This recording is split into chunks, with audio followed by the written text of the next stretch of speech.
تو ہم اسے کیا دکھائیں گے بھائی؟ دلیل سے بات کریں گے، یار تو اپنی موجودہ حالت کو نہ دیکھ، یہ دیکھ قانون کی کتاب میں کیا لکھا ہوا ہے، یہ FIR کی پرچی ہے، اس کے بعد بھی اگر قاتل نہ ڈرے اس کا مطلب یہ بے وقوف ہے۔ بالکل اللہ یہی بات کر رہے ہیں کہ نافرمان کے پھلنے پھولنے کو مت دیکھو، یہ دیکھو کہ یہ جو دعویٰ ہے کہ نافرمان کو جہنم کی سزا ملے گی، یہ دعویٰ کرنے والے محمد صلی اللہ علیہ وسلم ہیں، ان کی شخصیت میں غور کرو، تمہیں صاف پتہ چلے گا کہ یہ سچے ہیں۔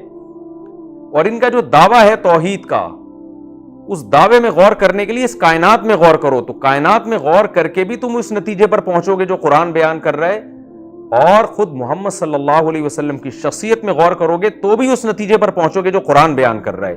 تو ایک طرف ان کی موجودہ حالت ہے خدا کے نافرمانوں اور باغیوں کا پھلنا پھولنا ہے، اور دوسری طرف دلائل کے انبار ہیں، تو ان دلائل کو چھوڑ کر ان کی موجودہ حالت سے متاثر ہونا یہ پرلے درجے کی حماقت اور بے وقوفی ہے۔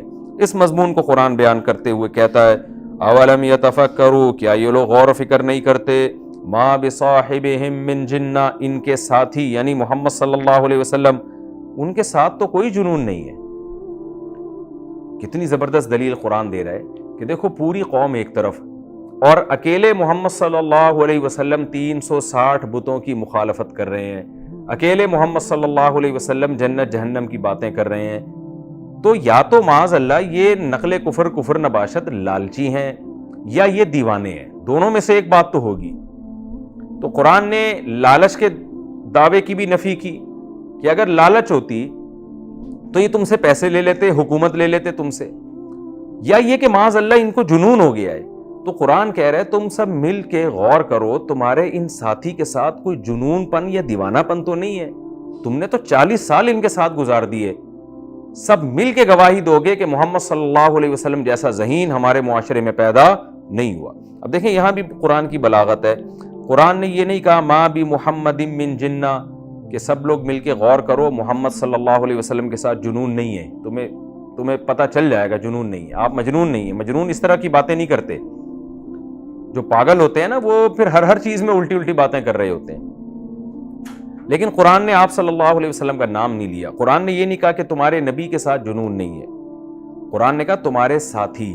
یہ صاحب کا لفظ، صاحب یصحب صحبتن کا معنی ہوتا ہے کسی کے ساتھ رہنا، تو صاحب کا لفظ قرآن نے اس لیے استعمال کیا کہ انسان جس کے ساتھ رہتا ہے نا صبح و شام، اس کے بارے میں 2 اور 2 4 کی طرح پتہ ہوتا ہے کہ یہ پاگل ہے یا عقل مند ہے، یہ مجنون ہے یا ذہین ہے، یہ 2 نمبر ہے یا 1 نمبر ہے۔ ایک عام آدمی تو کنفیوژن کا شکار ہو سکتا ہے، لیکن اللہ عربوں سے نبی کے ساتھ رہنے والے 40 سال جنہوں نے آپ کے ساتھ زندگی گزاری، اللہ ان سے کہہ رہا ہے ما بصاحبہم، یہ تو تمہارے ساتھی ہیں، تم غور کرو کیا ان کے ساتھ جنون تو نہیں ہے، تمہاری عقل گواہی دے گی کہ یہ مجنون نہیں ہے۔ آج تک ہم ان کی زبان سے کوئی ایسا کلمہ نہیں سنا جو ان کے دیوانے ہونے کی دلیل ہو، تو اچانک کیسے یہ دیوانے پن کی باتیں کر سکتے ہیں؟ ان ہوا الا نذیر مبین، نہیں ہے یہ مگر ڈرانے والے بہت واضح، یہ تو تمہیں تمہاری بدعمالیوں کے انجام سے ڈرا رہے ہیں، اس کے علاوہ کچھ بھی نہیں ہے۔ اولم یتفکروا فی ملکوت السماوات والارض، اچھا محمد صلی اللہ علیہ وسلم میں غور کرنے کے بعد پھر محمد صلی اللہ علیہ وسلم کے دعوے میں غور کرو۔ دعویٰ کیا ہے؟ کہ اس کائنات کو بنانے والا کوئی ہے اور وہ اکیلا ہے۔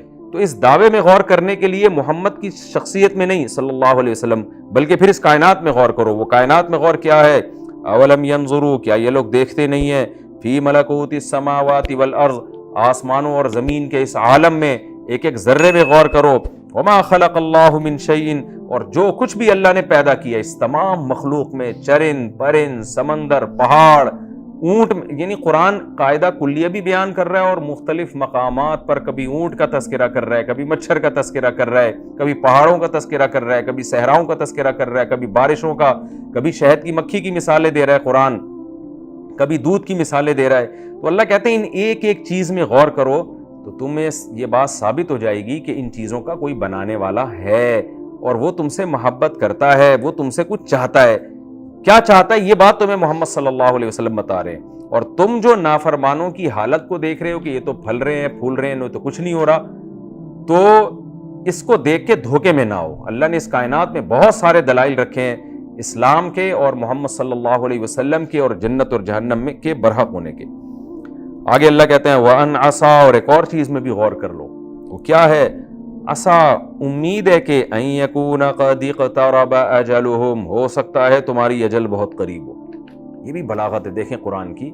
بعض دفعہ انسان دلائل میں غور اس لیے نہیں کر رہا ہوتا کہ اس کی خواہشات اسے غور کرنے سے روک دیتی ہیں۔ اسے پتہ ہے کہ اگر میں اس کائنات میں غور کروں گا، میں محمد صلی اللہ علیہ وسلم کی شخصیت میں غور کروں گا تو میں حق نتیجے پر پہنچوں گا، تو پھر مجھے اپنی خواہشات چھوڑنی پڑیں گی، پھر مجھے اسلام کو فالو کرنا پڑے گا، مجھے توحید کا راستہ اختیار کرنا پڑے گا۔ یار اس ٹینشن میں پڑنے کی ضرورت ہی نہیں ہے، کھاؤ پیو موج مستی کر کے زندگی گزارو۔ تو بعض دفعہ انسان دنیا کی عیاشی کی وجہ سے غور نہیں کر رہا ہوتا، تو اللہ نے نبی کی ذات میں بھی غور کرنے کا حکم دیا، پھر اللہ نے کائنات میں بھی غور کرنے کا حکم دیا، اس کے بعد اللہ کہہ رہے اس بات میں بھی غور کرو، ہو سکتا ہے تمہاری موت کا وقت قریب ہو۔ کتنے لوگ ہیں جو یہ سمجھتے رہے تھے کہ ہم 100 سال 200 سال زندہ رہیں گے، لیکن ان کی زندگی نے ان کا ساتھ نہیں دیا۔ عین ممکن ہے تمہاری موت کا وقت قریب آ چکا ہو، اور واقعی تم نے قریب میں مرنا ہے تو یہ عیاشی تو تمہاری ویسے بھی چھوٹ جائے گی۔ جس دنیا میں آج تم مست ہو، دولت کمانے میں، عیش و عشرت میں اور خواہشات کی غلامی میں، یہ ویسے ہی چھوٹ جائے گی۔ تو تیسرے نمبر پہ اس پہ بھی غور کر لو۔ اس کا نتیجہ کیا نکلے گا جب تم اس پہ غور کرو گے کہ بھائی ہو سکتا ہے میں کل مر جاؤں، ہو سکتا ہے میں پرسوں مر جاؤں، ہو سکتا ہے میں 1 سال میں مر جاؤں، اس کی نتیجے میں تمہیں اس کائنات میں غور کرنے کا ٹائم مل جائے گا۔ تمہیں یہ سوچنے پر مجبور ہو جاؤ گے کہ دنیا مسافر خانہ ہے اور مسافر خانے سے دل نہیں لگایا جاتا۔ تو آگے اللہ فرماتے ہیں فَبِأَيِّ حَدِيثٍ بَعْدَهُ يُؤْمِنُونَ، بتاؤ بعدہ اس بات کے بعد جو میں نے کی ہے، وہ کون سی بات کی ہے؟ نبی کی ذات میں غور کرو، وہ مجنون نہیں ہے۔ نمبر 2 اس کائنات میں غور کرو، پتہ چلے گا اس کا کوئی بنانے والا ہے۔ نمبر 3 اس میں غور کرو کہ یہ دنیا مسافر خانہ ہے۔ اللہ کہتے ہیں ان تینوں باتوں کے بعد، بعدہ کا معنی ان تینوں میں سے ہر ایک میں غور کرنے کے بعد، فَبِأَيِّ حَدِيثٍ اور کون سی بات ہے، یؤمنون جس پر تم ایمان لے کر آؤ گے، یعنی اور تمہیں کیا چاہیے جس کے بعد تمہیں اسلام سمجھ میں آ جائے یا نبی کا دعویٰ سمجھ میں آ جائے۔ یہ بالکل ایسے ہی ہے جیسے ہم کہ کوئی باپ اپنے بیٹے کو سمجھا رہا ہو نا کہ دیکھ وہ پڑھ لکھ کے کہاں نکل گیا، وہ پڑھ لکھ کے کہاں چلا گیا، اور وہ نہیں پڑھتا تھا تو دیکھ اس کا انجام کیا ہوا۔ 20 مثالیں قائم کرنے کے بعد باپ غصے میں آ کے کیا کہتا ہے، بتا اور کون سی دلیل دوں میں تجھے سمجھانے کے لیے، اور کیا میں ثابت کروں؟ آپ نے جج کے سامنے ثابت کر دیا کہ فلاں آدمی نے چوری کی ہے میرے موبائل، جج کہتے ہیں دلیل لے کر آؤ، آپ ایک گواہ لائے، دوسرا گواہ لائے، تیسرا گواہ لائے، پھر آپ نے ویڈیو چلا دی کہ دیکھو یہ چوری کر رہا ہے، جج کی پھر بھی سمجھ میں نہیں آ رہا، تو آپ کیا کہیں گے، جج صاحب اور کون سے دلائل میں آپ کے سامنے پیش کروں؟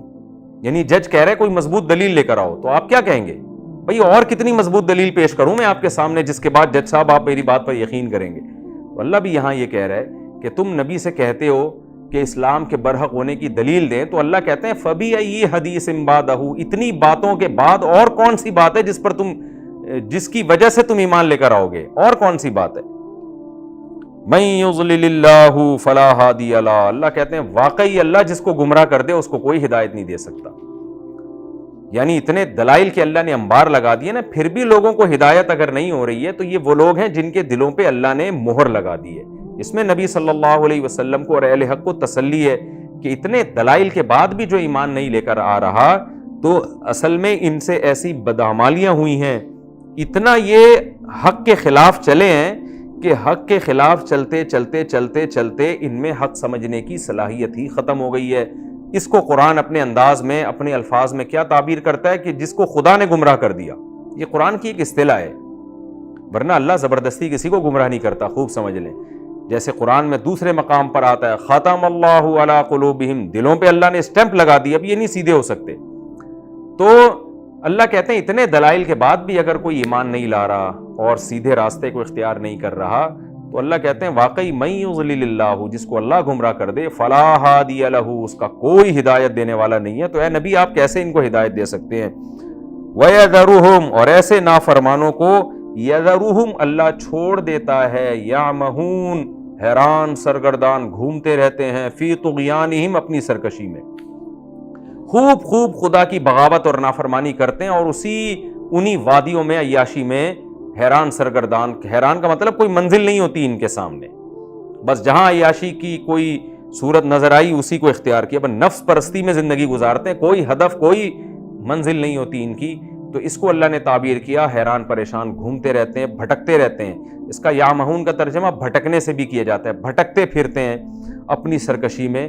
تو یہ انجام ہوتا ہے, ان کو دلائل پھر ان کی سمجھ میں نہیں آتے. یسألونک عن الساعۃ ایان مرساہا, جب قرآن اتنے دلائل دیتا تھا اور قرآن یہ دھمکی دیتا ہے کہ ان دلائل میں غور کر کے ایمان نہیں لے کر آتے, تو پھر اور قرآن نے یہ بھی بتا دیا کہ ان کی موجودہ حالت سے دھوکے میں نہ ہو. یہ نافرمان اگر عیش و عشرت کی زندگی میں ہیں, دھوکے میں نہ ہو. تو فوراً سوال ہوتا ہے کہ اچھا کب پھر ان کو سزا دی جائے گی؟ تو ظاہر ہے قیامت کے دن دی جائے گی.